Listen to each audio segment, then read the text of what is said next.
quiser, você podia botar o dia, por favor. Oi? Botar o dia, alguma coisa assim, sim. Bom, só quero fazer o seguinte. Para queimar a vontade do mundo de filmar, vamos fazer uma divisão aqui. Cada um fica meia hora, uma coisa do tipo. Se deixar aqui não pega. Eu acho que pega. Acho que dá pra pegar. Eu acho que sabe falar não pega. Quando muda pro quadro de cá, Oi? quando muda pro quadro de cá, tem que mexer para apontar pro quadro Ah, é, de cá. né? Assim tá pegando, mas quando só passar para cá, vai Aí não mexer pra pega cá. ali, né? Eu tenho que Entendi. ficar Porque virando teve um de dia lado. que alguém filmou, deixou a máquina. Deixou um no canto. pouco mais. Não foi? Deixou Acho no que canto. foi, deixou de. Eu acho que deixou de uma maneira que conseguiu filmar a aula toda. Agora, quer passar pra cá, cara, tentar pegar. Atravessar Bom, aquele. como quiser, cada um. O importante, digamos, é que a gente fazer uma divisão, que cada um filme um pouco. Não quero ficar contando uma vontade de ninguém. Quem se apresenta para ficar meia hora aqui primeiro? Vê se aqui tá bom, depois deixa. Quantos metros cada uma vai?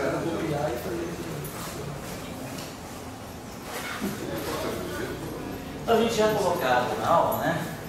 Da outra vez, a gente estava discutindo a questão, então, que do ponto de vista, né, da mecânica clássica, na mecânica newtoniana, quando nós estamos partindo ali, a relação que a gente então entre a energia, a relação que a gente tem entre a energia ali de uma partícula com um momento linear T, ainda estamos ali, sem potencial externo, né? Partícula é isso aí. Então nós estamos tentando fazer uma associação. Então, de que nessa descrição, tendo em vista já a relação, né, a possível também comportamento ondulatório da matéria, a gente estava pensando que a energia, né, a radiação eletromagnética, em alguns experimentos, já tinha demonstrado uma natureza material, uma natureza corpuscular.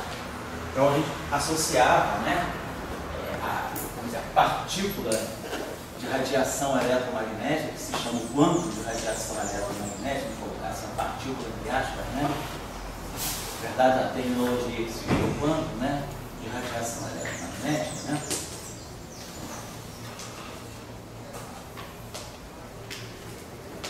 Então, a ideia era se associar isso ao fóton.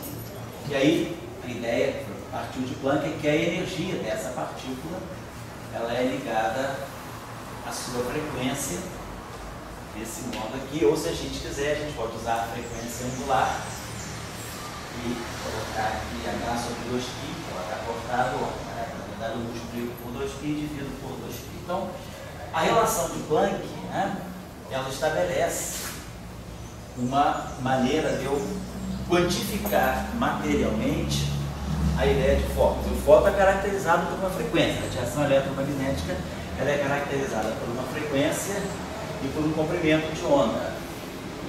Então, a ideia é que a partícula é caracterizada por uma energia, né? A radiação, vamos colocar assim, do ponto de vista, né, da radiação, pensando como sendo uma onda progressiva, a radiação, então, ela carrega uma frequência, tem uma velocidade, a velocidade da luz é c, a velocidade da radiação livre, a radiação eletromagnética é c, ela tem, então, uma frequência e ela tem um comprimento de onda. E esse comprimento de onda, sabe, que está associado ao número de onda, ao chamado vetor de onda. Então, isso aqui são as grandezas, né? Descreve as grandezas cinemáticas, né, de uma radiação, frequência. E, em se tratando da radiação eletromagnética, a relação de dispersão ômega, né, quer dizer, a frequência, né, vindo das equações de Maxwell, é módulo de K vezes C. Então, aqui para o fóton,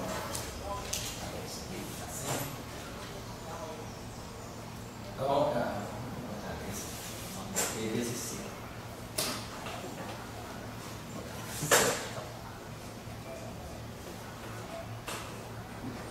Vamos colocar nesse ponto.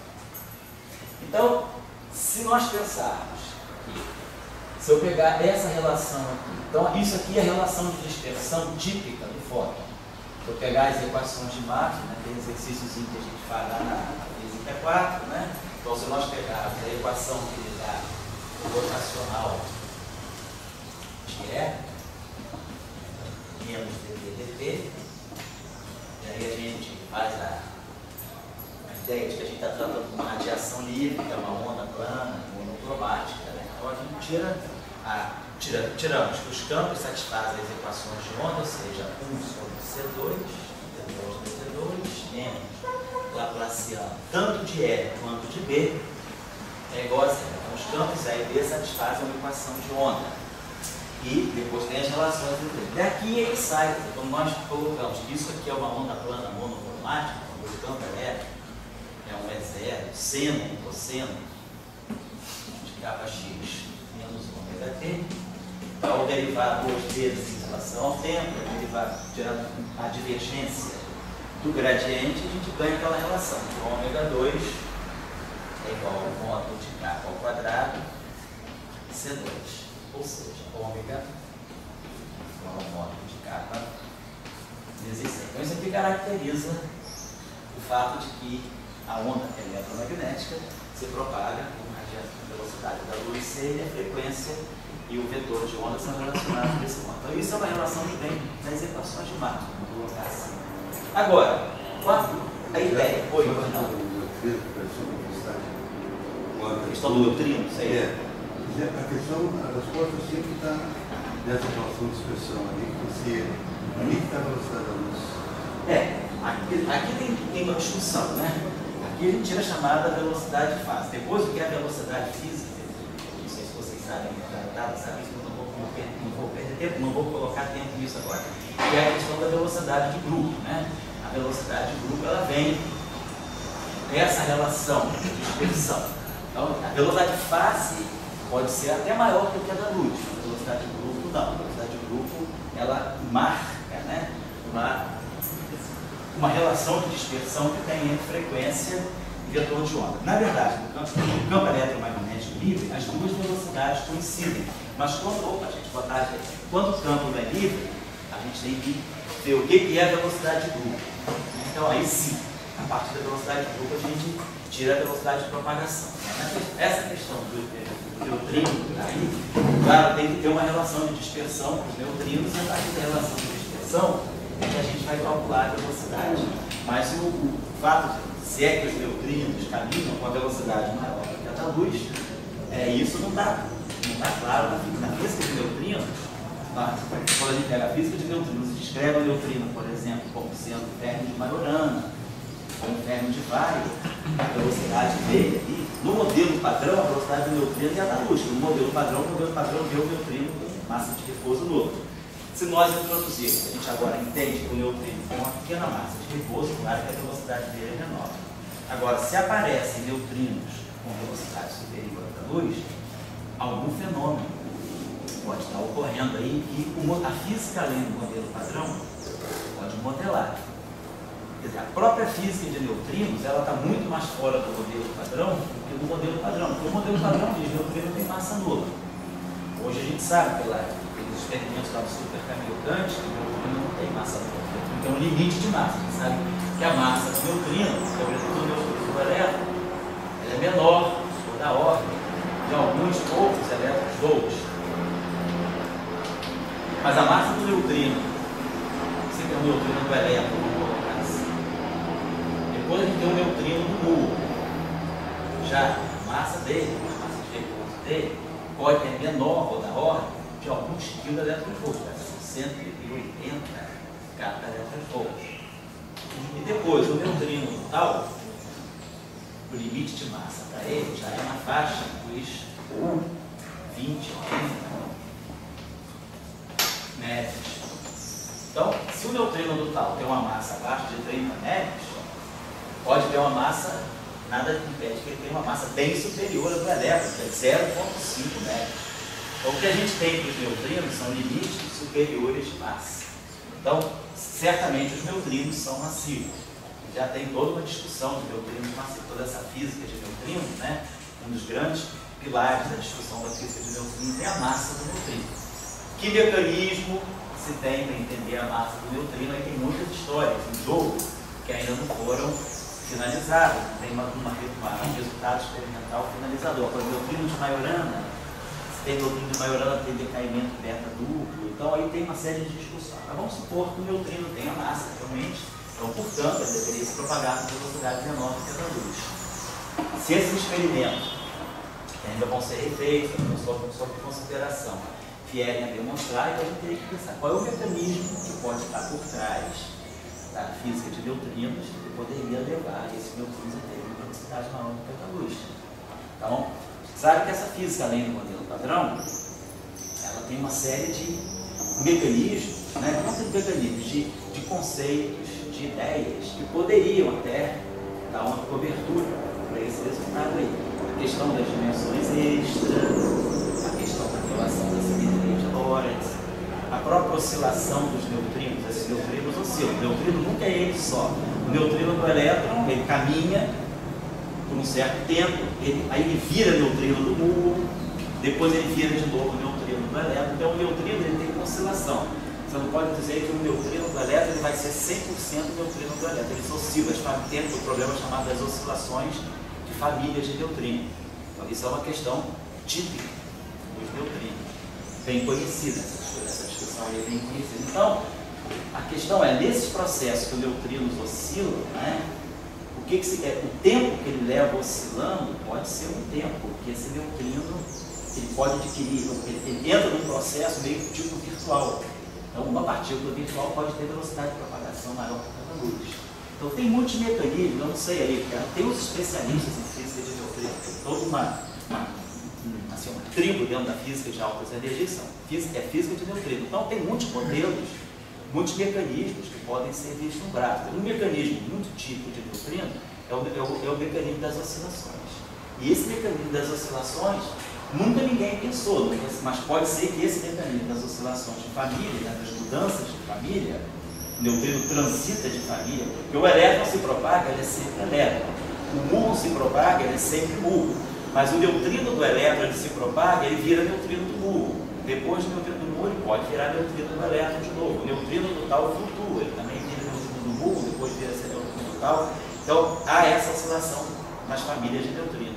E isso aí é um mecanismo que poderia, por exemplo, vou usar para modelar. Mas eu não sei ainda, já está saindo o resultado. Eu confesso que essa semana, que passou agora, já saíram, pelo menos eu soube de 2 ou 3 já artigos que já saíram na rede aí sobre um possível encaminhamento de uma discussão se a experiência está certa, que pode ser o mecanismo teórico que justifica. Mas eu não li esses artigos, então eu não quero ficar dando chute. Eu só quero dizer que a física, além do modelo padrão, e a física de neutrino, ela tem elementos, né, conceitos, ideias que podem ajudar na modelagem desse resultado.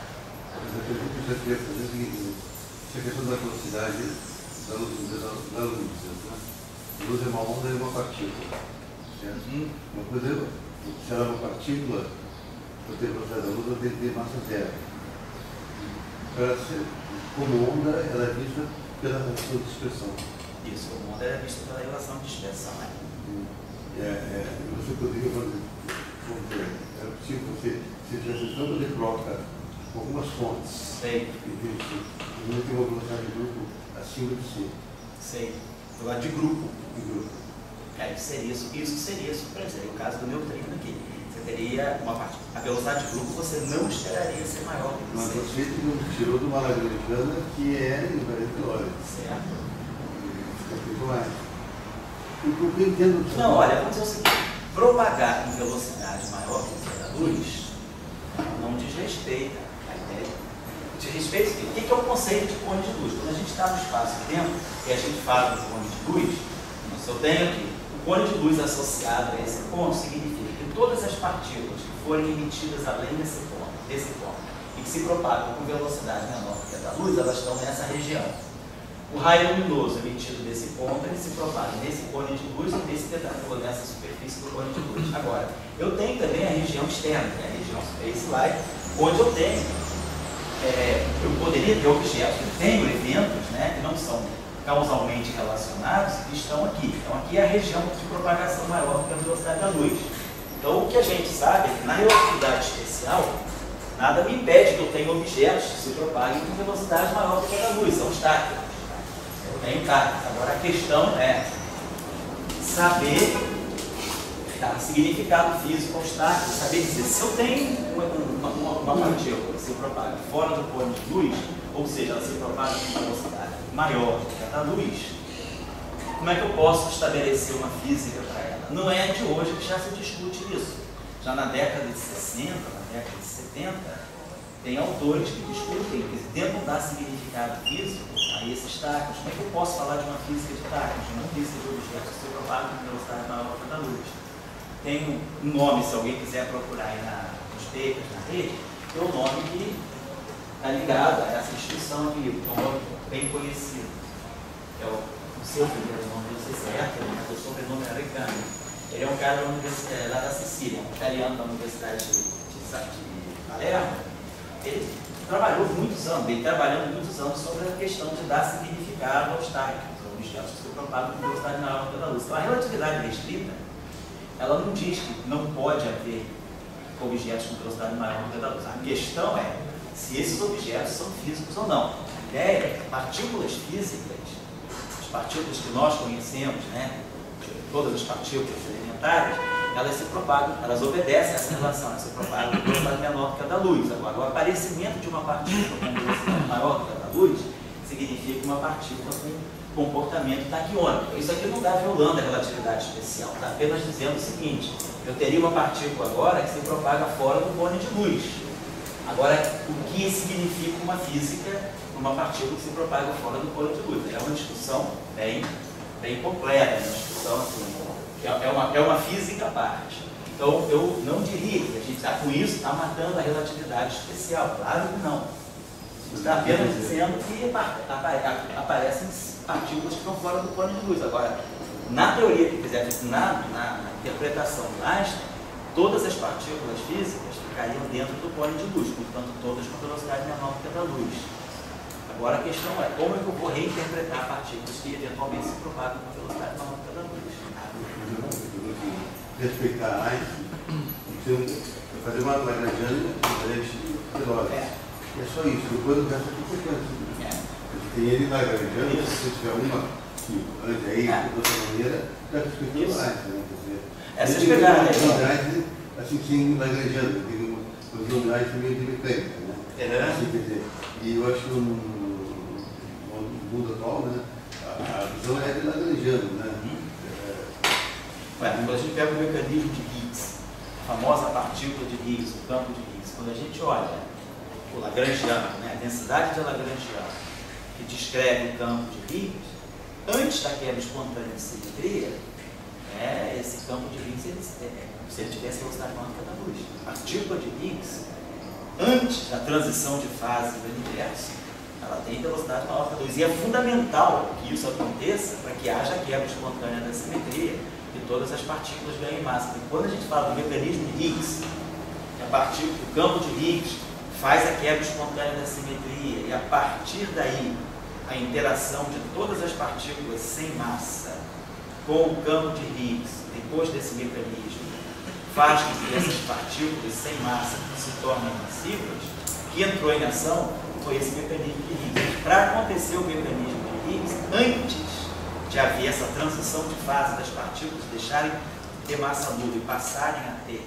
massa nula, antes dessa situação, o campo de Higgs estava associado a uma partícula taquiônica. A velocidade dele, se fosse falar então de uma partícula, ela estaria se propagando com velocidade maior que a da luz. Enquanto todo mundo fala do famoso chapéu potencial fundo de garrafa, ou chapéu do Vesticano, que faz a quebra espontânea da simetria, se não fosse o táquion, o potencial seria isso, o mínimo seria no zero e todas as partículas continuariam sem massa no universo. Para que esse potencial transite daqui para cá, é preciso, esse potencial é um potencial do tipo alfa x2 mais beta x4. Exercício de cálculo 1, vamos fazer o plot dessa função. Se alfa é positivo e beta é positivo, essa função é completamente não negativa e ela só vai ter mínimo para x igual a zero. Então é essa função aqui. Se eu quero que essa função nunca vá a menos infinito, eu sei que quando x tende a infinito, esse termo domina sobre esse, para x muito grande. Se x é muito grande, se x vai a menos infinito, esse termo domina sobre isso, ou se vai a mais infinito também. Mas se x vai a mais ou menos infinito, esse termo domina. Portanto, se esse beta for negativo, essa função lá no infinito ela vai dar para cá. Então, eu teria, esse objeto prenderia menos infinito se o beta fosse negativo, na região de x infinito. Então eu não quero, eu quero ter um potencial que ele seja limitado por baixo, ele suba, porque senão eu não tenho estabilidade quântica quando eu for pensar na teoria quântica. Então, uma possível saída é se o alfa for negativo e o beta for positivo. Se o alfa é negativo e o beta é positivo, isso significa o quê? Se alfa é negativo, para x tendendo a zero, x muito pequenininho, esse termo é maior do que esse. Então a função se torna negativa. Para x muito grande, se o beta é positivo, esse termo domina sobre esse, então a função é positiva. Então, essa função é zero na origem, aí muito próximo da origem ela é negativa, mas lá no infinito ela fica sendo, ela volta a ser positiva. Então ela vai ter que fazer isso. Então ela poderia fazer uma coisa desse tipo. É o que está acontecendo aqui. Então, perto da origem, né, se eu pegar justamente isso aqui, na origem, isso aqui é botar o gráfico dessa função aqui. Para x igual a zero, isso aqui vale zero. Se alfa é negativo e beta é positivo, perto da origem essa função é negativa. Mas para x infinito, essa função é positiva. Então, essa função tem que fazer disso. Né? Então, ela passa por uma região negativa e passa por uma região positiva. Como está acontecendo aqui. Ela fica negativa, passa por um mínimo, né? Pode fazer disso e depois sobe. Então o gráfico dessa função é isso aqui, se o alfa for negativo, o beta é positivo. Mas se o alfa é negativo e o beta é positivo, necessariamente esse alfa negativo, em teoria de campos, ele tem a interpretação de uma massa. Então significa que eu tenho uma massa ao quadrado negativa, ou seja, eu tenho uma partícula cujo momento ao quadrado é negativo. Mas para o momento ao quadrado ser negativo, o momento é m V gama, se isso aqui agora, se isso aqui é 2 menos P2, C2, negativo. Então isso aqui é relatividade restrita. É 2 igual a P2, C2 mais M2, C4. Se isso aqui agora, esse próximo, esse A2 todo aqui é negativo, vou botar isso aqui a gente pode escrever desse modo. Vamos botar assim, o momento relativístico, o meu momento é M V gama. Então, se isso aqui agora é negativo, né, eu vou escrever 2, V2, gama 2. O único gama 2 é 1 sobre menos V2 sobre C2. Então, o único jeito desse resultado ser negativo é se V for maior do que C. Então, se o momento ao quadrado é negativo, a partícula tem velocidade maior que a luz. Então, no mecanismo de Higgs, então, partícula taquiônica, vamos dizer, não é um objeto tão estranho. Antes da quebra de simetria, né, da transição de fase, que fez o elétron sair de uma partícula sem massa e ganhar massa, e fez os quarks saírem de uma situação sem massa e ganharem massa. Então, nesse processo de ganhar massa, houve um mecanismo, houve uma transição de fase. O universo transitou, objetos que eram sem massa passaram a ter massa. Mas para fazer essa transição de fase, ele empurra o universo desse estado fundamental desse estado fundamental para esse estado fundamental, estabiliza o universo aqui, é o campo de Higgs. E quando ele faz isso, ele dá numa situação que a partícula de Higgs é taquiônica. Agora, mas só que no nosso universo, nós vamos olhar a partir daqui. Então, olhando do ponto de vista desse universo, a partícula de Higgs não é taquiônica, mas olhando do ponto de vista desse universo, ela é taquiônica. Então, vamos colocar assim. Isso não desdiz a relatividade especial. A única questão nossa é saber o que significa ter uma partícula taquiônica. Como é que eu faço física com uma partícula taquiônica? Essa aqui é a discussão. Então, quem quiser ler sobre táquions, né, de uma maneira séria, entra nos archives, né, ou então entra no QSpice, né, bota lá www.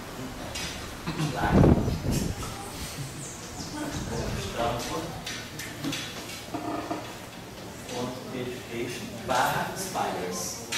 Aí vai abrir uma página para vocês. Quando vocês entrarem nos Spires, vocês vão ver que tem um campozinho para ser preenchido. Vocês botam lá assim, find title táquions. Aí vai aparecer toda a literatura dos trabalhos que tem sobre o Fine Title Tachyons. Com isso aqui, vai aparecer, vai listar todos os trabalhos que falam sobre Tachyons, você tem os PDFs, pode entrar. Então, tem toda uma física de Tachyons aí. A questão é, até que ponto, tem gente que diz, não, isso não é uma coisa fisicamente interpretável. Outros dizem, não, eu acredito que eu possa dar sentido a uma física de Tachyons. Eu acho que é a teoria de Tachyons, ele e outros, né? Tem um físico da Unicamp também, acho que ele já está até aposentado, que é o Valdir Rodrigues. Também trabalhou bastante com essa física de Tachyons, né? O que significa um Tachyon em relatividade especial? Eles já foram detectados? Olha, nosso amigo Edgar, tem certeza que o Saulo sabe alguma coisa? Não tem não. Não, teve uma época, faz uns 15 anos, um laboratório na França, né? Detectou, por exemplo, partículas com velocidades supraluminais em situações de tunelamento. Então, teve um experimento, eu acho que foi feito em Grenoble, bastante tempo atrás. Então, já se tem disso, de velocidades supraluminais em situações, vamos dizer assim, metastáveis. Não é assim, a partícula se propaga eternamente com velocidade maior que a da luz, mas ela pode transitar por regiões em que, por um tempo, sei lá, de 10 a menos 9 segundos, 10 a menos 10 segundos, ela experimenta uma velocidade maior. Mas como é que seria a relatividade aí nesse intervalo? Não, a relatividade se dá tudo igual. Você está fora do cone de luz. Agora, a questão, o que significa causalidade? Isso eu não posso dizer, eu não sei. Eu nunca li, na verdade, assim, com atenção esses trabalhos do Recamp. Tá, agora você tem que ver o que significa dar sentido a uma física nessa situação. Isso eu não posso dizer para você. Tá? Será que também não foi um caso de tunelamento ou de neutrino? E olha, não sei se nesse experimento, não sei, eu posso dizer Nayara, mas eu não sei se nessa experiência, eu acho que nesse caso, o neutrino de repente pode ter um tunelamento, sim, mas ele pode ter um tunelamento para alguma outra região do espaço, porque a gente tem que pensar o seguinte, gente, a gente está vivendo uma situação, se a gente quiser pensar claramente, assim, a ciência, né, nós da nossa área, física de alta energia, nós estamos vivendo uma situação muito semelhante dos navegantes portugueses. Na época das estou fazendo uma historiazinha assim, mas a gente está vivendo uma situação. Na época da navegação portuguesa, na época dos grandes descobrimentos, o que se pensava? Que o mundo não fosse redondo, que a Terra não fosse redonda, que a Terra fosse plana. Então você olhava, todo mundo tinha medo de navegar, porque achava que depois de um certo instante você caía num abismo, ou seja, o mundo é plano. Depois que se entendeu que é curva, é viagem, circunnavegação, todas aquelas coisas. A gente se pergunta o que é o nosso universo. A gente cada vez mais, que a física está evoluindo, nós vamos à relatividade especial, vamos para a relatividade restrita. A relatividade especial não fala nada de colapso gravitacional, não fala de horizonte de evento, não fala de redshift gravitacional, não fala de desvio por vantagem dos raios luminosos em campos gravitacionais. Então a relatividade especial é excelente, mas ela deixa uma física muito acomodada, uma física muito confortável. Eu conflito com pouquíssimas coisas. Aí quando você vai para a relatividade geral, você já começa a ter situações muito mais desafiadoras. Os raios luminosos se encurvam frente a um campo gravitacional intenso. Eu tenho precessão do periélio de Mercúrio, então a órbita de Mercúrio está precessando. Eu tenho desvio para o vermelho quando partículas estão no campo gravitacional. Quer dizer, você começa a ver uma interação entre luz e gravitação que até então você não acreditava existir. Então, quando você vai para a relatividade especial, da relatividade especial para a geral, uma série de novos fenômenos aparecem. Horizonte de evento, buraco negro. Isso tudo é consequência da relatividade geral. Por quê? Porque nós estamos mudando, estendendo a nossa noção de espaço-tempo. O espaço-tempo já não é mais o espaço-tempo como hipótese. O espaço-tempo agora, o espaço-tempo curvo, tem uma curvatura do espaço-tempo e eu estendo a minha noção de espaço, eu não estendo a minha noção de dimensão. Eu estou em 4 dimensões ainda, um tempo, 3 espaços. Mas eu estendo a minha noção de qual é a geometria do espaço-tempo. E eu tiro uma série de novos fenômenos que acabaram se confirmando. Redshift gravitacional, precessão do periélio de Mercúrio, desvio dos raios luminosos no campo gravitacional, horizonte de evento, a produção de partículas em buracos negros, que aí já entra na discussão de mecânica quântica com relatividade, relatividade geral. Mas a gente tem uma série de novos fenômenos. A questão nossa é, E aí a gente vai aumentando a nossa noção de espaço e tempo. Cada vez mais a gente está compreendendo o que é o nosso espaço e tempo. Então o nosso espaço e tempo, né, aqui nas nossas discussões, é o espaço-tempo de Minkowski.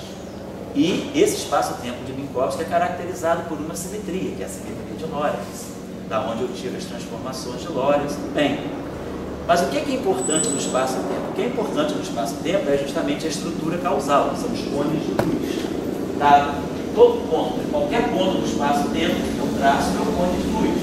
Então, meu espaço-tempo, na verdade, é um grande oceano de cones de luz. O que significa um cone de luz? Significa que, a partir desse ponto, eu vou definir a propagação de qualquer partícula pela velocidade da luz. A partir desse ponto, como que a luz se propaga, como que uma partícula se propaga e aí o que é estar fora do cone de luz. Então, o meu espaço-tempo é caracterizado, sobretudo, pela estrutura de cones de luz. Quando a gente vai para uma visão mais microscópica do espaço-tempo, é quando a gente entra com a mecânica quântica relativista, com a teoria de campo, que a teoria de campo está querendo saber como é que estão os cones de luz do teu espaço-tempo. A teoria de campo ela vai se situar em função dos cones de luz que você tem no espaço-tempo. Nosso curso aí do semestre passado, a gente viu o que era o cone de luz. O cone de luz está dado um ponto x, dado um ponto i, um x0. Então, o cone de luz desse ponto é definido por essa equação, x menos x0 ao quadrado. Então, se isso aqui, x menos x0 ao quadrado, se isso aqui for negativo, se isso aqui é zero, ou isso aqui é igual a zero, é o cone de luz. Então, me define esse cone aqui. Se isso aqui é maior do que zero, eu estou descrevendo tudo que está aqui dentro. Se isso aqui é menor que zero, eu estou descrevendo tudo que está aqui fora. Então, a cada ponto, eu associo a minha estrutura de cone de luz.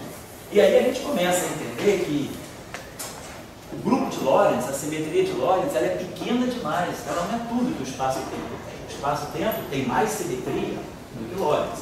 Então, a gente aprende depois a simetria de Poincaré. Então, a gente vem de Lorentz, Poincaré. Depois a gente descobre que eu tenho uma simetria mais forte ainda que não mexe no cone de luz, que é a simetria de dilatação.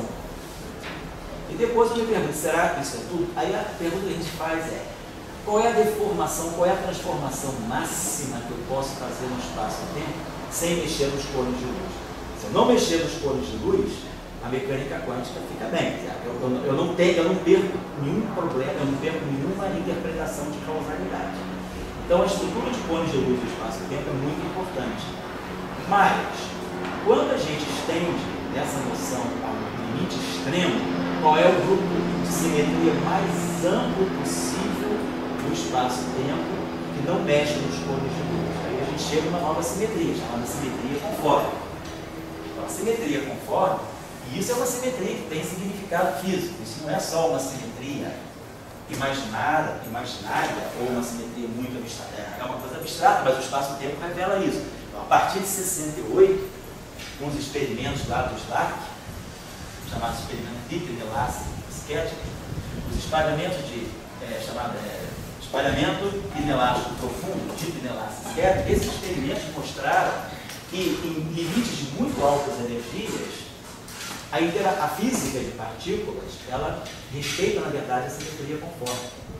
Então, a simetria conforme é uma boa simetria para a física de partículas, para a teoria, mas vamos dizer, para a física de partículas em geral, quando eu estou a altas energias. A altas energias, essa simetria começa a ser cada vez mais pesada, cada vez mais precisa. No mundo de baixas energias, não. Mas à medida que eu aumento, vou para energias extremas, como no LHC, no LHC eu tenho energias muito altas. A energia de centro de massa no LHC, no máximo dele, é 14 TeV. 14 TeV. Então, 1,4 vezes 10 TeV.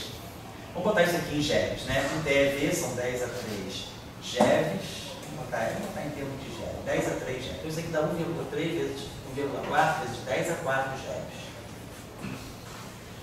A massa do próton, que não é uma partícula elementar, já estou sendo bonzinho, pegando uma partícula. Vamos pegar uma partícula elementar, vamos pegar o elétron. Massa do elétron, vamos botar isso aqui em média, então. Então isso aqui é 10 a 7, né? Em TeV são 10 a 3 GeVs, 10 a 3 GeVs são 10 a 3, então 10 a 6 vezes 10 a 7 metros. Então isso aqui, ó, 1,4 vezes 10 a 7 metros. A massa do elétron é 0,5 metros.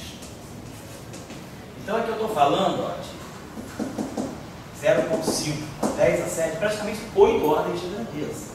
Então dentro do LHC, se você coloca um elétron, se a gente colocasse um elétron com 14 TeVs de energia, praticamente a massa de repouso dele é explosiva. O elétron, toda a energia dele vem do momento, né? Relativisticamente falando, né?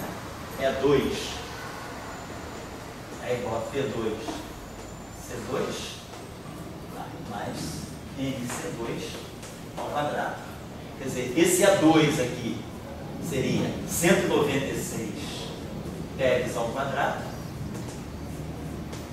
Esse MC2 aqui seria 0,25 MeV ao quadrado. Então, vou botar isso aqui, desculpa, vou botar isso aqui 1,4, vai dar 1,96 vezes 10 a 14 MeV ao quadrado. Então, olha só, 10 a 14 menos 0,25 é 10 a 14. 10 a 14 menos, que é praticamente, vamos dizer, isso aqui é bom que seja 1. 10 a 14 menos 0,25 é isso aqui. Então, praticamente toda a energia do elétron está no momento dele. A massa de repouso dele é absolutamente desprezível nessa faixa de energia. Mas eu estou falando do elétron, quer dizer, num acelerador como o LHC, o que está em jogo são os prótons. Estou acelerando e chocando próton. Próton é feito de quark.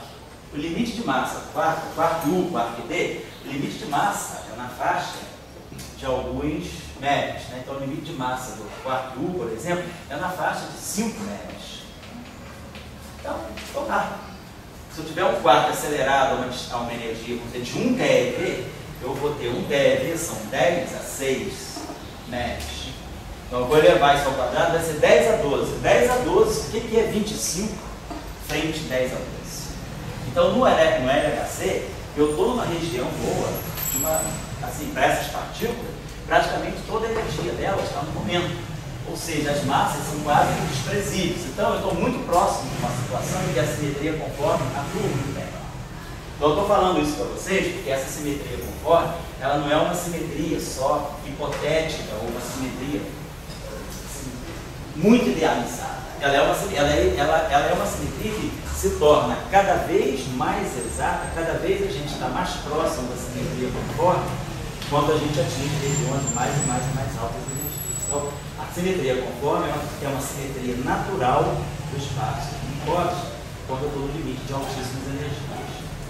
Mas, o que faz a simetria conforme? Ela estende ao máximo a minha noção do espaço-tempo. Agora, a pergunta é, no momento que eu cheguei na simetria conforme, a pergunta é, será que se o meu espaço de Minkowski está revelando toda essa simetria, será que o meu espaço de Minkowski é só o espaço de Minkowski?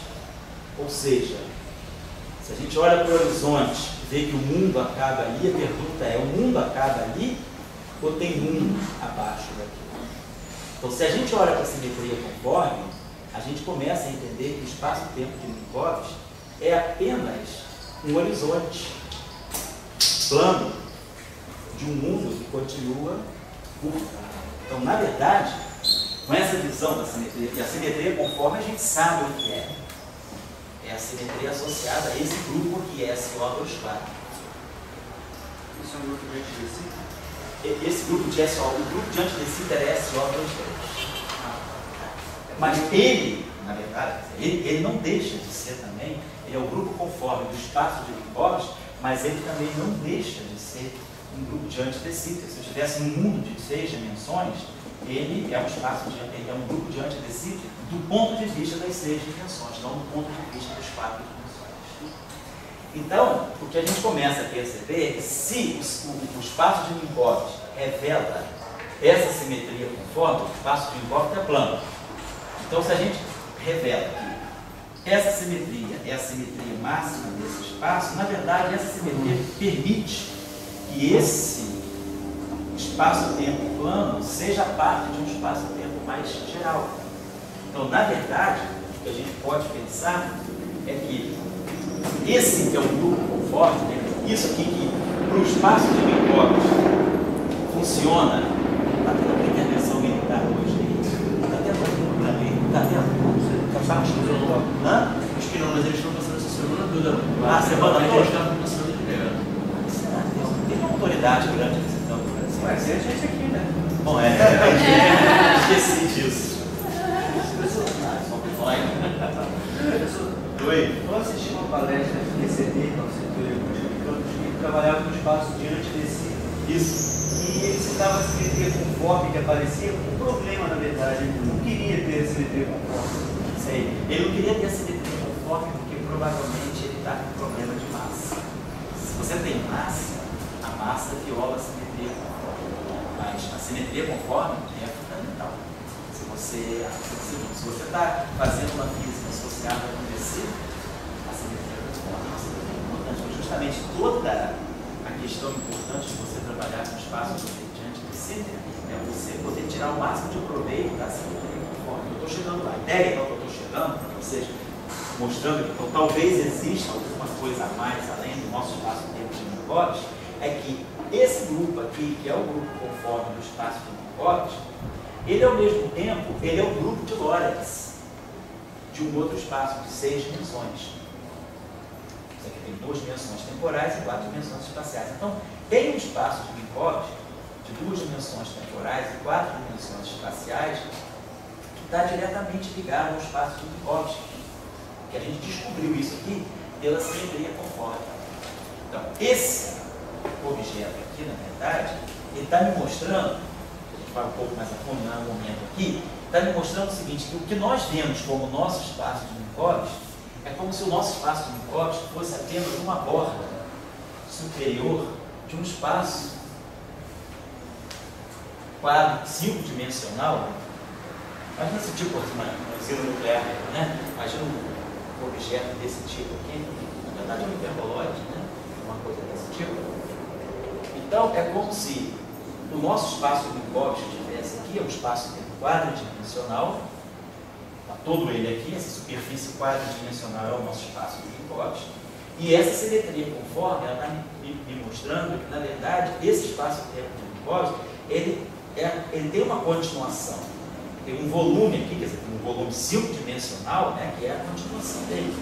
Então, esse espaço-tempo de Minkowski, para nós, então, a simetria conforme está nos revelando que nós estamos aqui, mas essa simetria permite como se a gente fizesse uma topografia de um espaço-tempo mais extenso, do qual a gente só vê a superfície. Então é como se a gente falasse, bom, eu estou aqui em Lisboa, na foz do Rio Tejo, o mundo termina lá embaixo? Não. Tem terra lá embaixo, vocês vão descobrir novas terras. Os navegantes pensaram, na escola de Sagres, né? Então, nós temos terra, temos novos mundos. Então, no fundo, é isso que a gente está. A simetria conforme é que está sendo esse elemento de convencimento. Então, nós estamos aqui, mas deve ter uma vida, né? Deve ter um universo nosso, quando chegou para cá. Tem uma física acontecendo aqui. Então, isso é aquele que chama princípio holográfico. A gente conhece só a superfície, né, pela projeção. Isso aqui seria uma projeção de um mundo mais volumétrico que existe abaixo de mim. Então, como é que a gente chega a essa conclusão? A gente chega a essa conclusão com o instrumento mais poderoso que a física teórica tem, que é o instrumento das simetrias. Então, a gente usa a simetria justamente para poder viajar. A simetria, se você, de repente, conheço só teu braço, mas se eu sei todo o teu espectro de simetria, eu te reconstruo. Então a gente reconstrói um sistema físico, se eu sei uma pequena parte do sistema físico, mas se eu conheço todas as simetrias que ele possui, eu reconstruo ele completamente. Então a simetria conforme, ela apareceu no espaço de Minkowski, mas ela está nos sinalizando que o espaço de Minkowski é apenas parte de um mundo mais completo. É isso sim, seria o espaço de antidecita. Então esse aqui é o espaço de antidecita de dimensão 5. O espaço de antidecita de dimensão 5, ele mora, é como se fosse uma superfície no espaço de dimensão 6. Então eu tenho uma equação para esse espaço, para esse objeto aqui, e nós estamos vendo aqui. Então, quem fez a gente saber que existe vida fora do espaço dos Minkowski é a simetria conforme. Então, nós temos a chance de passar para cá. Nós sabemos que se a gente navegar até o final do espaço dos Minkowski, hoje a gente sabe que a gente não deve cair. A gente deve passar para cá. Só que a gente sempre vai ter a sensação que não passou, né? Aí, como é que você vai saber se você passou ou não? Aí tem os fenômenos gravitacionais. Aí você vai ver, começar a ver a luz se curvar, e você tem instrumento físico também para dizer que você entrou numa região curva do espaço. Então a questão é se a simetria conforme. Eu acho que a questão toda em física, né, é a questão de que quanto mais a gente conhece do espaço e do tempo. O que é elementar na física? O que é fundamental na física? Além do conceito de energia, mas mais fundamental ainda do que o conceito de energia é o conceito de energia de tempo e espaço, tempo e posição. A gente começa toda a física se localizando no tempo e no espaço. Então, aí a gente começa a entender que espaço e tempo não são tão desconexos assim. Então, a relatividade especial já foi um grande passo para nós na compreensão do espaço e do tempo. Saiu do espaço, saiu do tempo e criou o espaço e tempo.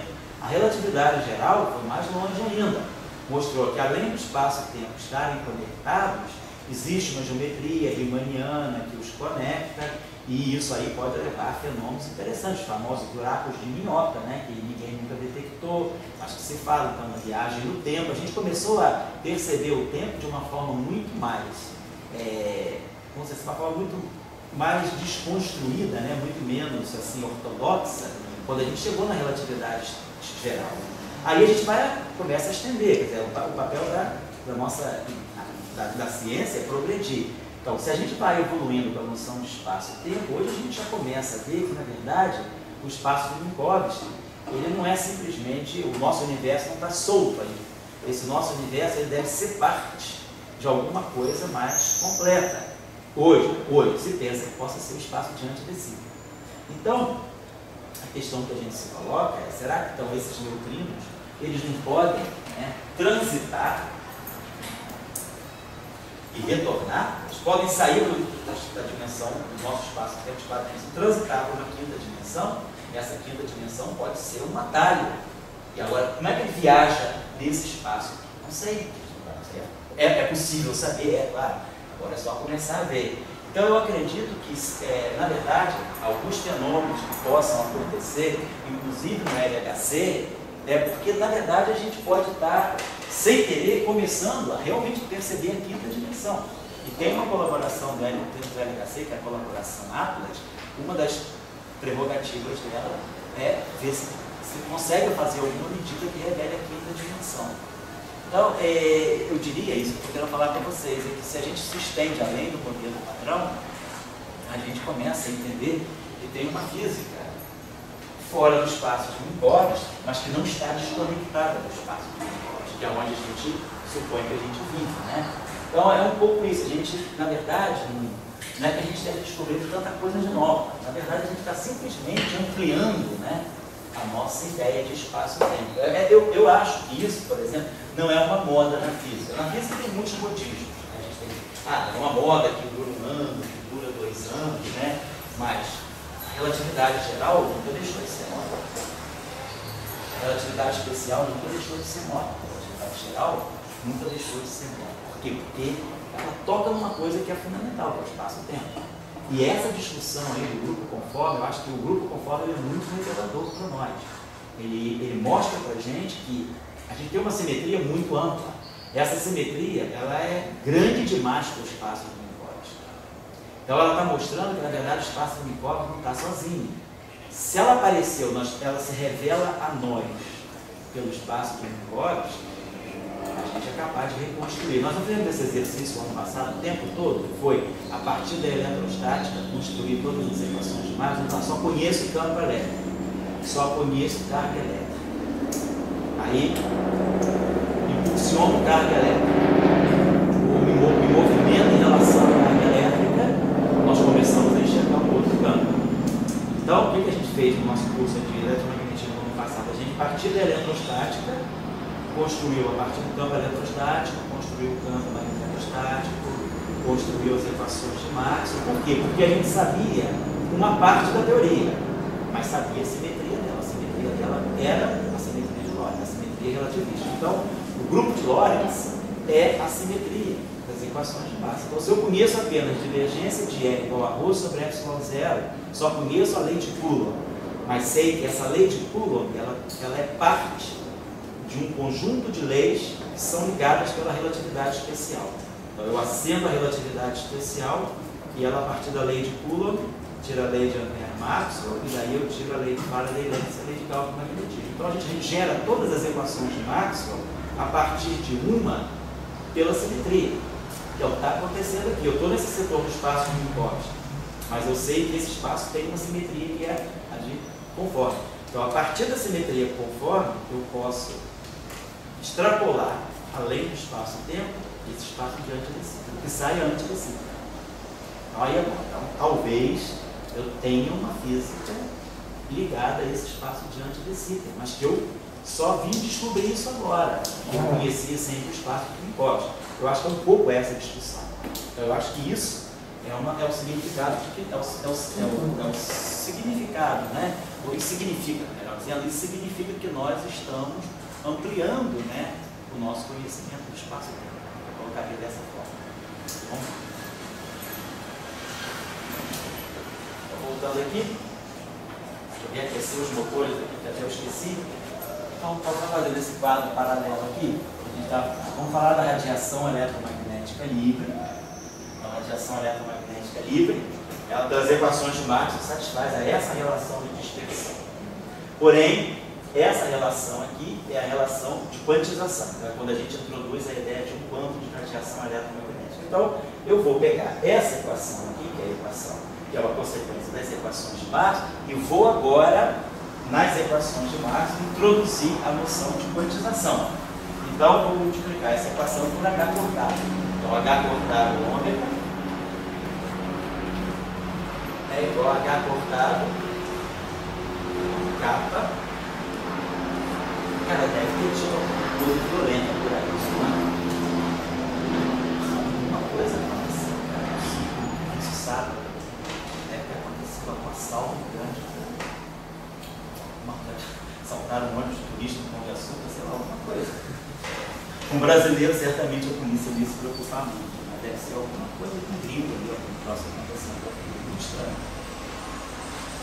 Eu não tenho como por aqui, né? A outra não tem o Babilônia e o Chatamangueira.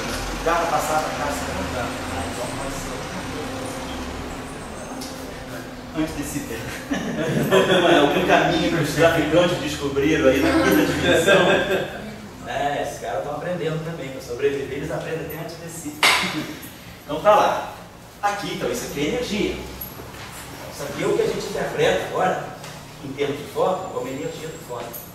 Bom, então, em termos de radiação, se o fóton é uma partícula, nós sabemos da relatividade especial que as partículas com massa de repouso nulo, né? As partículas com massa de repouso, né? Uma partícula com massa de repouso M satisfaz a essa relação entre energia e momento, é a relação típica entre energia e momento na relatividade especial. Se a massa da partícula é nula, como é o caso do fóton, então é igual a PC. Então, isso aqui vai fazer um papel justamente no momento do fóton. Então, a gente identifica então, que o momento do fóton é H cortado vezes kappa. Então, se kappa é o número de onda, né? Então, PH cortado kappa. Vamos pensar aqui, vamos tirar o módulo disso aqui. Módulo de P igual a H cortado. Quem é kappa? Kappa é 2π sobre lambda. Vocês vão pensar em módulo, né? Módulo de kappa. A gente sabe que o módulo, o comprimento de onda, né, se relaciona com o vetor de onda desse módulo. Então, kappa é 2π sobre lambda. H cortado vezes 2π dá H. Isso aqui dá H sobre lambda. Então, a gente tira essa relação aqui, por exemplo, o comprimento de onda, o momento do fóton é H sobre o seu comprimento de onda. Ou seja, o comprimento de onda de um fóton vai ser a constante de Planck dividida pelo momento do fóton. Esse aqui é o momento do fóton. está ligado ao seu comprimento de onda desse modo. Então a gente começou com essa relação de Planck e usou a equação, as equações de Maxwell, a relação de Maxwell. Jogou isso aqui para cá, simplesmente fez uma espécie de uma química mesmo. Já que isso aqui é o fóton, multiplico isso aqui por H cortado, então isso aqui vai dar a energia do fóton, do quanto. E aí eu chego a uma relação, outra relação, que sai como consequência, que é essa relação entre comprimento de onda e momento, para o fóton. O que de Broglie fez depois é dizer, isso aqui não vale só para o fóton. Essa relação aqui, que é a relação estabelece também uma forma de ver a dualidade onda-partícula, né? Quer dizer, do ponto de vista do fóton radiação, ele tem esse comprimento de onda. Do ponto de vista do fóton quantum de campo eletromagnético, partículas de massa nula, ele tem esse momento. Então essa é a relação entre o momento e o comprimento de onda do fóton nessa visão dual. O fóton como onda, ele tem comprimento de onda. O fóton como partícula, ele tem momento. Então o comprimento de onda e momento são grandezas duais nessa descrição do fóton. Como energia e frequência, ou frequência angular, são duais também nessa descrição do fóton como partícula quantum, do campo eletromagnético. Então essa é a discussão que eu estaria colocando aí para vocês. Então, como é que é a dualidade da aceleração? Nós temos uma aceleração. Vai acelerar o ômega de K em uma velocidade de grupo, que é o ômega de K. E como é que é a relação entre essa aceleração e os newtonianos? A aceleração é uma outra coisa. A aceleração poderia pegar a velocidade em relação ao tempo. Então, ômega de K, vamos pegar a velocidade derivada de ômega, a derivada da velocidade em relação ao tempo. Então, aqui a gente está colocando o fóton livre, partícula livre. Então, a partícula livre, eu vou chegar lá, ela não tem aceleração. Quando a gente depois vamos chegar na equação de Schrödinger, vai ficar claro como é que fica a questão da aceleração. Quando eu coloco na equação de Schrödinger, por exemplo, para a partícula não livre, quando eu introduzo um potencial ao qual a partícula está sujeita, então, classicamente, se tem um potencial, tem uma força. Portanto, tem uma aceleração. Então, vamos ver quanticamente como é que fica isso. Então, a gente começa a construir tudo pela teoria livre, depois a gente extrapola. Então, eu vou discutir isso quando a gente falar com uma Se eu quero fazer uma aceleração, eu dou uma tacada de... Certo? Atua com uma força externa, tá? Se eu quiser fazer uma aceleração numa onda, se quiser acelerar uma onda, no fundo, significa colocar essa onda no meio dispersivo. Se a onda eletromagnética está se propagando no vácuo, tudo bem, ômega é igual a KC. Quando você joga a onda eletromagnética na água, ou quando você joga a onda eletromagnética no meio material, ela começa a interagir com o meio material. Então aí você começa a criar material. Se você quiser acelerar uma onda ou desacelerar uma onda, é só jogar ela no meio material. Ela vai é a mesma maneira do meio como mais frear, Você sabe, se a onda sai do vidro para a água, ela acelera. Se ela sai da água para o vidro, ela desacelera. Então, o papel do meio, é produzir potencial que vai atuar com uma força, dessa visão que você quer falar de força. A questão sobre a questão da massa, Certo. A massa, a onda, teria um sentido de massa efetiva para uma onda, comparativa com a massa... Sei. O que é a inércia de uma onda, Depois a gente pode discutir isso aí, tá? Legal. O que seria a inércia de uma onda? Então, pessoal, isso aqui é só para o fóton. Então, isso aqui é a nossa, vamos dizer assim, a nossa física do fóton a partir da relação de Planck. Tá? Então, eu misturo agora Planck com Maxwell. E Planck com Maxwell, tá? De Broglie. Só que nesse ponto, isso aqui é válido só para o fóton. Ora, a questão toda do de Broglie foi justamente dizer, se isso aqui é válido para o fóton, então, se o fóton tem um comportamento material, corpuscular, será que a matéria também não tem um comportamento ondulatório? Então aí ele impõe. Aí ele entra, ele não deduz, ele entra com uma coisa chamada intuição, Bom, então, a natureza deve ter aí, claro, o que está por trás disso? A ideia de simetria. Se vale numa direção, se a partícula é onda, se a radiação é partícula, por que a partícula não pode ser radiação? É claro que nós temos experimentos de difração de elétrons, né? A difração de Bragg, né?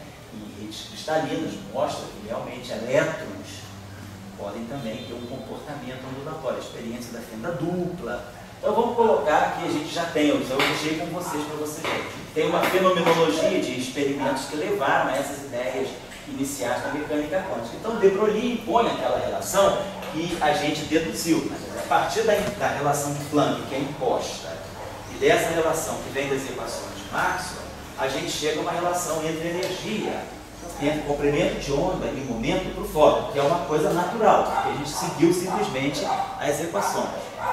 O que não vai ser natural agora é dizer que a matéria, uma partícula de matéria, que se propaga com um certo momento, com uma certa energia, uma partícula ali, P2 sobre 2M, ela vai ter então, ela vai estar ligada agora a uma natureza ondulatória. Então, na natureza ondulatória dela, esse momento vai estar ligado no comprimento de onda. E essa energia vai estar ligada a uma frequência. Então, a ideia vai ser que a relação de de Broglie é essa aqui. Ele diz que a onda associada a uma partícula de momento T é simplesmente aquilo lá. É H sobre o módulo do momento. Então, ele transpõe para o mundo das partículas essa relação que parametriza a natureza ondulatória da radiação. Então, isso aqui é a chamada relação de de Broglie. Então, a gente está dizendo, nós não estamos demonstrando, nós estamos apenas motivando, né, da onde a gente poderia entender, né, essa ideia. Quer dizer, a coisa é clara como fóton, mas de Broglie extrapola e estende para a radiação. Então a gente tem, essa relação aqui, a gente tem essa relação, e aí, como o momento, né? Então eu sei, estou relacionando o momento com o comprimento de onda. Então, como eu sei agora, e aí eu sei que esse momento aqui, tá? Então se isso aqui é uma onda, né? Lambda é 2π sobre K.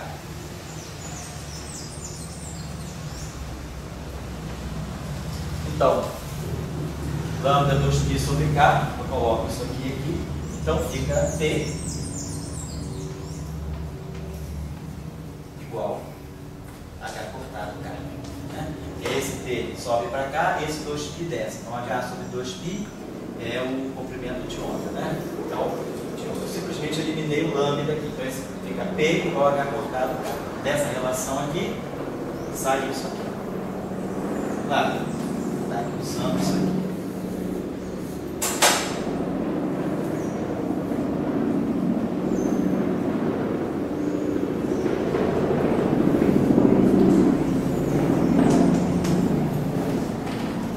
Então eu chego a essa relação para a partícula, né? O momento da partícula, através da constante H cortado, está ligado ao vetor de onda. Então para a partícula, o máximo do momento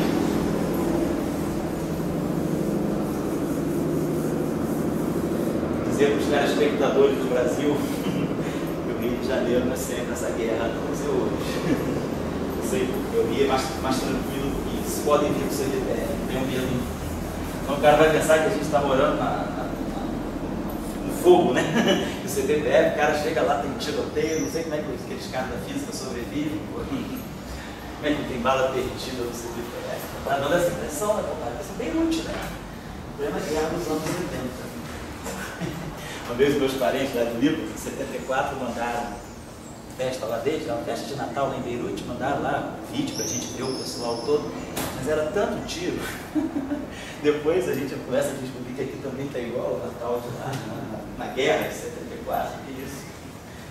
Então tá aqui, gente. Então vamos lá, P igual a H cortado K. Então nós chegamos a essa relação impondo a relação de dualidade de de Broglie para a onda de matéria. Aí agora, a energia, se eu estou falando de uma partícula livre, então a energia aqui é P2 sobre 2m. Então, agora, então aqui eu vou dar, isso aqui é H cortado ao quadrado sobre 2m K2. Vou colocar desse modo. Mas, se eu estou falando então da relação, se a energia também é quantizada, então isso aqui para nós é H cortado ômega. Então vamos colocar desse modo. A gente teria essa relação, né? Ou posso deixar isso aqui assim ou assim. Não, eu posso escrever isso aqui como é. Mas o que é importante para nós é que agora nós temos uma relação de dispersão, né, que a frequência não é proporcional ao vetor de onda. Na radiação eletromagnética, ômega é kappa vezes c, a relação de dispersão na frequência com o número de onda é linear. Por quê? Porque é essa relação e a relação cinemática do fóton.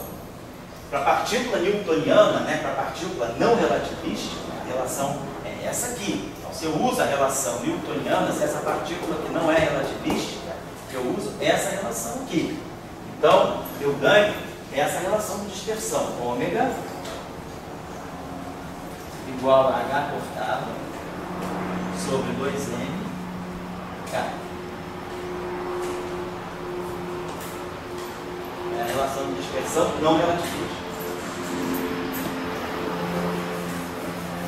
Mas aí, a gente pode falar, pode fazer também. Se a partícula, eu vou colocar aqui, isso aqui seria uma partícula matéria, vamos colocar aqui matéria, no sentido, não no sentido newtoniano.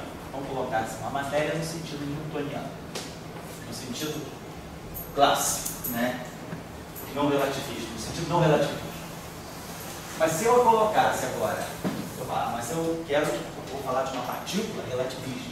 Então isso aqui, a relação de de Broglie, ela não quer saber se a partícula é relativística ou não.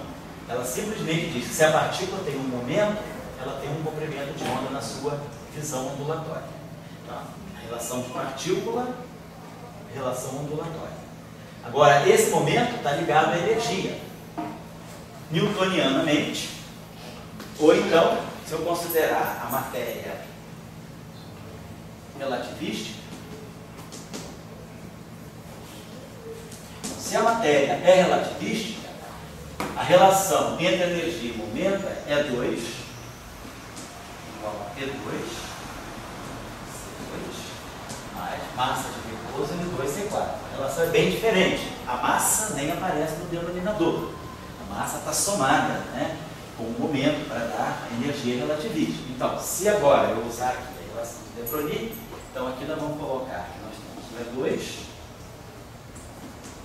P2 é H cortado ao quadrado, K2, vamos botar assim, H cortado ao quadrado, C2, K2, mais MC2 ao quadrado.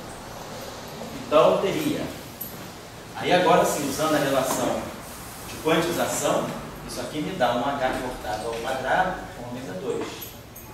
Então, a relação de dispersão agora seria uma relação de dispersão quadrada. Então, esse ômega vai ser raiz quadrada de K2, C2, dividir tudo por H cortado, mais N C2 sobre, eu vou dividir por H cortado ao quadrado, né? H cortado ao quadrado. MC2 sobre H cortado ao quadrado. Certo? Está tudo corretamente. Que eu corto H cortado ao quadrado, fica K2C2. Aí ali vai ficar M2, MC2 ao quadrado sobre H cortado ao quadrado. Da MC2 sobre H cortado, tudo ao quadrado. Vou dar só, pois não? Só uma coisa, ali cai ao quadrado. Não, onde pode ser? Onde? Fala aí, cara. Aqui é o quadrado. Obrigado. Posição. Obrigado, tá? Quadrado, tá? Então a relação de dispersão é quadrática no número de onda, no vetor de onda no momento. Tá? Obrigado. Só o conselhinho para vocês. Para quem está mexendo sempre com essas unidades, nunca trabalhe, tenta sempre conectar H cortado com C.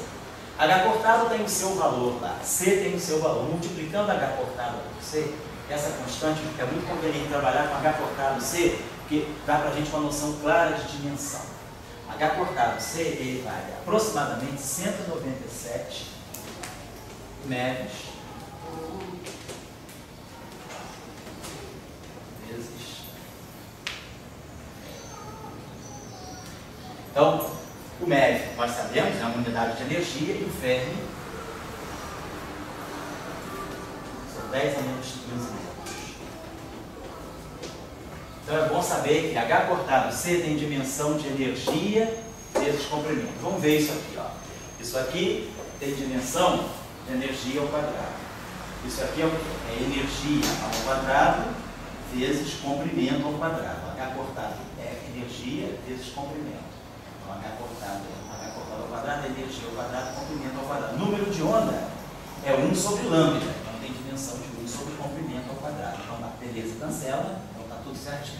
Então, é só para lembrar que H cortado é muito conveniente. Eu vou mostrar já já porque trabalhar com saber essa constante. H cortado C vale 197 MeV vezes Fermi. O Fermi, então, é 10 a menos 15 metros. 10 a menos 15 metros é o comprimento típico do núcleo atômico. Então, essa unidade se chama Fermi, por causa justamente da física nuclear. Um Fermi é basicamente o raio nuclear, não o raio do átomo, não, o raio nuclear. O raio do átomo na faixa de 10 a menos 10 metros, um anos. Né? Então, essa unidade aqui, claro, você pode passar isso aqui para Joule. MeV é 10 a 6 elétrons-volt. Um elétron-volt, 1,6 vezes 10 a menos 19 Joule. Então eu posso expressar isso aqui em Joule vezes metro, mas é bobagem, porque a gente quando usa essas unidades H cortado e C, a gente está usando mecânica quântica. Mecânica quântica ninguém trabalha com Joule, a gente trabalha com elétron-volt, essas unidades pequenininhas. Né? Então é sempre conveniente relacionar essas unidades em MeV e Fermi. São as unidades naturais do mundo subatômico. Né? Beleza, então tá lá. Então nós tiramos essa relação aqui, que já é bastante diferente.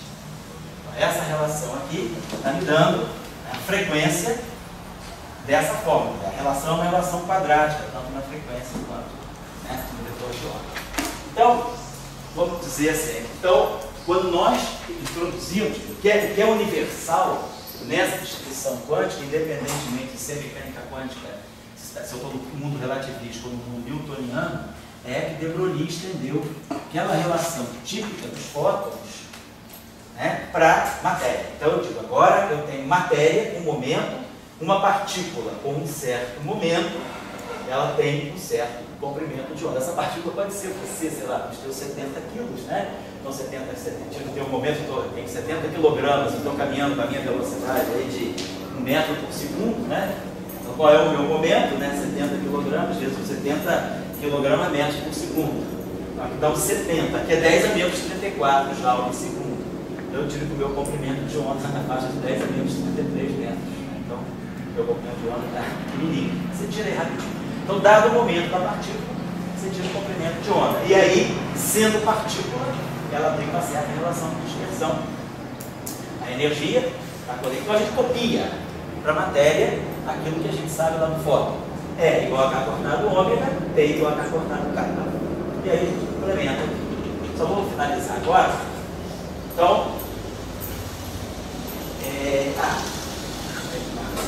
aqui a gente pode fazer o seguinte, essa grandezinha aqui, ó, só para vocês acostumarem a mexer com essas unidades, é MC2, que é um número que eu conheço bem. É a massa de repouso da partícula. No caso do elétron, MC2 é 0,511 MeV. É a massa de repouso do elétron. A massa de repouso do elétron é 0,511 MeV por C2. Mas como eu já estou multiplicando por C2, MC2 é a energia de repouso do elétron sobre H cortado. Então, esse H cortado, bota um C aqui e bota um C aqui. Porque esse cálculo é fácil de fazer. Isso aqui, eu não preciso substituir cada coisa separadamente. MC2 eu já sei direto quem é. H cortado C eu já sei direto quem é. e tem MC. Então, se eu fizer esse cálculo para o elétron, quanto que vale MC2 sobre H cortado, se eu pegar o caso do elétron? Vou pegar o elétron. Então, isso aqui vai ser MC2 sobre H cortado C. Tentem sempre completar para formar sempre junções de H cortado com C e de M com C2. Tá? Não sai substituindo as constantes separadamente, não quer fazer cálculos desnecessários. MC2 está sempre tabelada, a massa de repouso do elétron, então isso aqui é 0,5 MeV.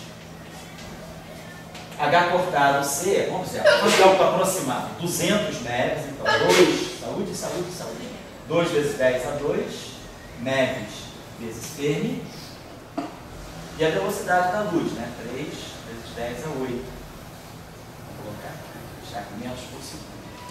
Então, se eu fizer isso aqui, o MeV cancela com o MeV, então eu tiro facilmente, o MeV cancela com o MeV. O Fermi são 10 a menos 15 metros. Então, eu calculo isso aqui, está dando alguma coisa. Claro, é frequência. Frequência tem que ser 1 sobre segundo. O resultado dessa expressão é alguma coisa que vai dar 1 sobre segundo. MC2 sobre H cortado, isso aqui vamos dizer assim, como se fosse uma frequência típica da partícula. M é a massa da partícula. C2 é a velocidade da luz, é uma constante. Então, todo mundo tem igual. H cortado, todo mundo tem igual. Então, se eu mudar a massa, eu mudo esse valor. Então, isso aqui é como se fosse uma frequência típica associada a uma partícula de massa M. O resultado está fazendo para o elétron, calcular o valor. Quanto maior a massa da partícula, maior vai ser essa frequência. Maior a massa, maior a energia. Se a partícula tem mais energia, ela corresponde a uma onda de maior frequência. Energia proporcional à frequência. Então, essa grandezinha aqui tem um significado físico. Tá? Seria uma frequência típica associada, por exemplo, ao elétron. Mas sai automaticamente daqui. Certo? Vou fazer só uma última coisa para a gente fechar. O que é a expressão, relação de dispersão? Oi? O que se chama relação de dispersão? É porque se você... É aquela discussão, vamos dizer assim, da velocidade de fase, quando a gente estuda a onda, né? A relação entre a velocidade de fase, que é eu dividir ômega por K. Então, ômega dividido por K me dá a velocidade de fase. E aí, quando eu pego ômega, d ômega, dk, né?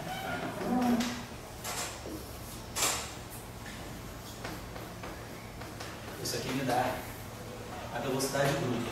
É a relação de dispersão, porque eu estou falando de uma onda que, ao se propagar, ela tem uns... Vamos dizer, a onda se propaga como um todo, mas ela vai se espalhando. Ela pode ir se abrindo, ela pode ir se fechando. Então, a relação de dispersão está associada ao fato de que você tem um pacote de onda, né, que está se propagando, você está fazendo alguma coisa desse tipo, você está fazendo uma superposição de várias ondas, né, você pode fazer aqui uma superposição de várias ondas planas, né,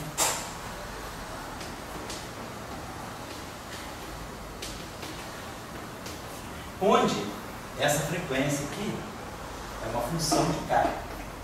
Então, se essa frequência aqui, quando você fala da onda plana livre, é elevado a kx menos ômega t, né? E ômega sobre módulo de K é a velocidade da onda, né? Você pega uma onda livre, né? Lambda ni é igual a velocidade da onda. Então, isso aqui é 2π sobre ômega sobre 2π, ni é 2π, ômega sobre 2π. Então, isso aqui me dá o V, né? Então, esse lambda aqui é 2π sobre K. 2π sobre K. Então, a frequência sobre o número de onda me dá a velocidade. Na verdade, é isso aqui. Lambda ni igual a V. Então, isso aqui, se esse ômega aqui for linear em K, se esse ômega aqui for K vezes V, isso aqui me dá, eu posso botar isso aqui em evidência, né? Mas fala de uma onda unidimensional, né? Com kx menos pt, kx menos k dt, então isso aqui me dá IK x menos dt. Justamente está me mostrando que isso aqui é uma função de x menos dt, ou seja, uma onda que se propaga para a direita. Então, se a relação entre ômega e k for direta assim, eu estou falando de uma onda que se propaga sem dispersão. Agora, se eu tenho um pacote de onda, eu vou superpor diferentes ondas, não necessariamente todas de mesma frequência.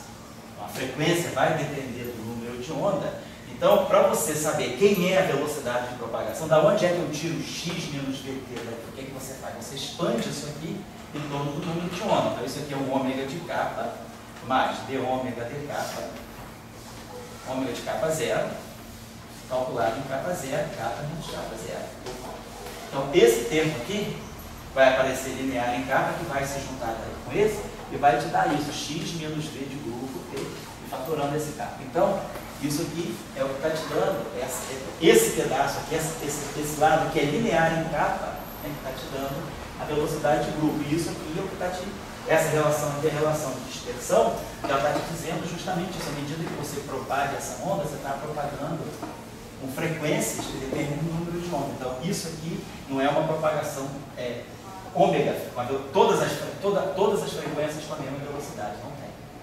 É isso que você está falando. Por isso que a gente chama de relação de dispersão, porque é uma onda que se propaga com uma certa dispersão. Porque esse pacote aqui, ele se abre, né? Não tem uma amplitude fixa. Parece.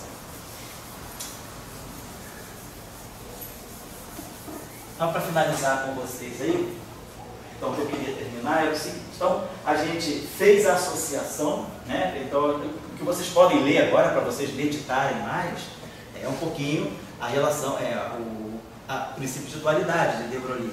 Então, aí tem muita discussão, pode até ir para o lado da filosofia, da metafísica, isso aí, depois cada um segue o seu caminho. Mas o que eu estou querendo dizer é quais são os ingredientes básicos, né? Então, o que a gente tem, o paradigma que a gente seguiu foi, a partir da relação de Planck, a gente teve uma primeira relação de quantização para o fóton, para a radiação. E aí eu usei a relação de dispersão, a relação de frequência e vetor de onda, vinda da equação de Maxwell, e cheguei a uma relação entre momento e comprimento de onda. E aí, simplesmente, transplantei isso, implementei isso para a matéria. Então, a matéria também vai ser uma onda. Mas se ela é uma onda, quem é o comprimento de onda? Então, faz a réplica do fóton. É exatamente o comprimento de onda como se fosse o fóton, botando ali o momento da partícula. E aí a frequência, a mesma coisa. Só que a relação entre frequência e vetor de onda, não é? Pode ser quadrática se a partícula for newtoniana, ou então vai seguir essa lei de raiz aqui, né? Se a partícula for uma partícula relativista. Então, é isso que a gente tem que dizer. Vale a pena só para finalizar, antes da gente agora, eu vou fazer uma outra coisa que pode ser interessante para vocês, para a gente já, quando for discutir a equação de Schrödinger, já discutir uma possível correção relativista na equação de Schrödinger. Vamos pegar essa situação. Pode falar. Quem tem? Onda partícula? Quem tem? A relação de expressão está mostrando a onda partícula? Essa relação de dispersão, não, ela não é uma consequência, não. Você está implementando ela. Você sabe essa relação de dispersão, você, vamos dizer assim, você adapta ela àquilo que era a relação entre energia e momento da partícula. Para a partícula, você sabe qual é a relação entre energia e momento. É 2 igual a P2 sobre 2M, ou é 2 isso aqui. Então você usa essa relação, ou essa ou essa. E aí a relação de dispersão sai, no caso da partícula. É o espelho de momento. A relação de dispersão, ela é exatamente, é o espelho, ela simplesmente é a transcrição da relação entre energia e momento, substituindo energia por frequência e momento por vetor de onda. Se quiser aqui, claro, quando botar isso aqui, usar quem é isso aqui, se eu posso usar K2 aqui, na verdade, se quiserem, é 2π sobre lambda. Então isso aqui é um 4π ao quadrado sobre lambda ao quadrado. Você pode pensar assim. Mas quer dizer, essa coisa da velocidade da luz, ela é controlada no fundo da relação de dispersão. Que a relação de dispersão, ela vem das equações que descrevem o fenômeno. A relação de dispersão, ela vem das equações de Maxwell. As equações de Maxwell te dão a relação de dispersão. 1 sobre C2, V2, DT2, menos o laplaciano te dirá. O campo elétrico satisfaz uma equação de onda? Sim. O campo magnético também? Então, da equação de onda, você tira a relação de dispersão. Sempre a partir de algum tipo de equação de onda. Por exemplo, se eu tivesse uma equação de onda desse tipo, né? 1 sobre C2, V2, DT2, menos Laplaciano vezes lá, menos uma constante, é menos o Laplaciano, tá certo? E aqui menos uma constante, vezes o Laplaciano ao quadrado. Se eu tivesse uma onda que satisfizesse a essa relação, essa equação de onda, com Laplaciano e Laplaciano ao quadrado, quem vai ser a relação de dispersão? Então, DDT então, é elevado a I ômega T. Então, DDT produz um I ômega. Então, isso aqui vai ficar menos ômega 2 sobre C2. Gradiente, a parte espacial, é I kappa x.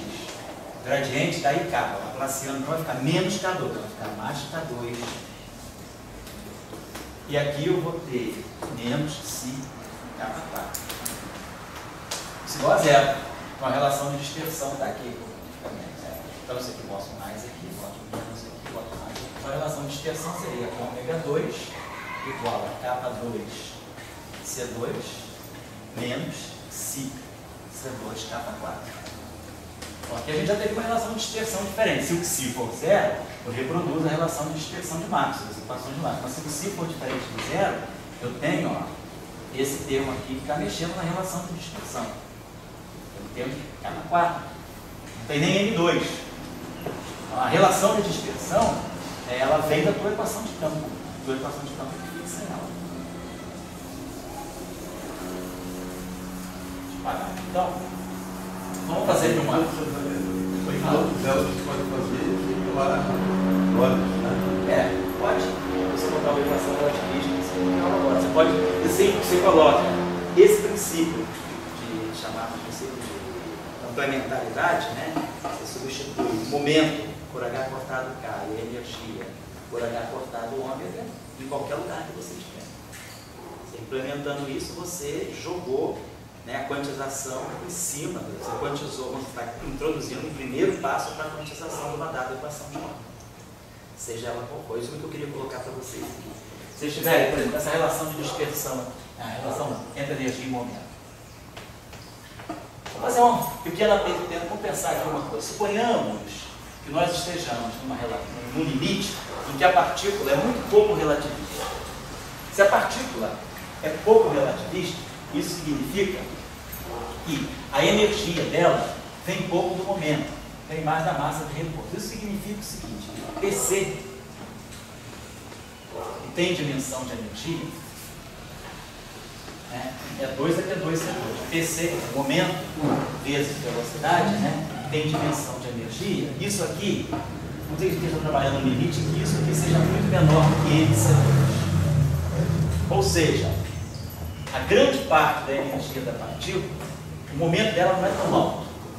Então, uma partícula, vamos dizer, ela é pouco relativística, né, se esse momento dela só satisfizer essa relação. Ou seja, se o momento da partícula for muito menor do que a massa da partícula vezes C, isso significa que eu estou num limite baixamente relativista, onde o momento ele não dá tanta contribuição para a energia quanto a massa. O limite extremamente relativista já seria o contrário. No LHC, a massa é praticamente... Esse aqui é o limite baixamente relativista. O limite ultra-relativístico seria PC muito maior do que MC2. Ou seja, a quantidade de momento que vai para a energia é muito maior do que a quantidade que vem da massa de repouso da partícula. Então, isso aqui me marcaria o limite ultra-relativista. Então, vamos colocar essa situação. Não estou trabalhando nessa situação. Se o limite é ultra-relativista, lá no caso do LHC, a energia lá do centro de massa na faixa de 14 TeV. Se eu pegar um próton, por exemplo, que tem uma massa na faixa de 0,9 GeV, né? Então, o E2, né? Não sei se eu pegar um E2 com 14, vamos pegar uma partícula com 1 TeV, próton com 1 TeV.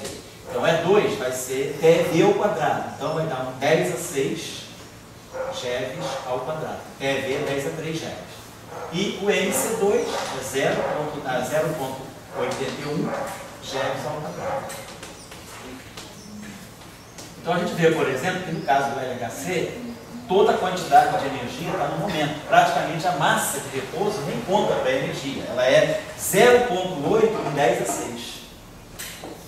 Então esse é o limite ultra-relativista. Então no LHC a gente está nessa faixa, ultra-relativista. Mas nós estamos falando agora de um limite baixamente relativista. Por exemplo, o elétron no átomo de hidrogênio. Um elétron atômico, ele tem sempre uma velocidade que é na faixa de C vezes alfa. Alfa é a constante de estrutura fina, 137. Então, se eu pegar um elétron típico, né, uma típica velocidade de um elétron em matéria condensada, no material, a velocidade é sempre na faixa de C sobre 140, C sobre 137. Quando a gente fizer o átomo de hidrogênio, a gente vai estimar essa maneira, o que o alfa aparece. Então, se eu tiver uma partícula que é baixamente relativista, a velocidade dela é bem menor do que a da luz, ele tem um fator de 10 a 2, 10 a menos 2, o gama dela vai ser muito pequeno. Então, ela tem um gama muito próximo de 1. Então, ela é pouco relativista. Vamos supor que a gente está trabalhando com uma partícula, por exemplo, um elétron no átomo de hidrogênio. A maior parte da energia dele, essa contribuição aqui é pequena. Então, vamos tentar fazer uma aproximação aqui. Então, a gente pode dizer o seguinte, vamos colocar, como isso aqui domina, vamos botar isso aqui dentro da raiz, como esse termo aqui domina, vamos colocar aqui esse N2C4 em evidência, e vamos colocar isso aqui sendo P2C2 sobre N2C4 mais 1. Só fizemos isso aqui. Então, o que eu estou dizendo aqui é justamente isso aqui, que PC é muito menor do que MC2. Se isso aqui já é pequeno nessa faixa, isso aqui é o quadrado. Então, justifica, vamos colocar aqui, a nossa energia vai ser MC2, e aí eu vou ter essa grandeza aqui, 1 mais P2, C2 sobre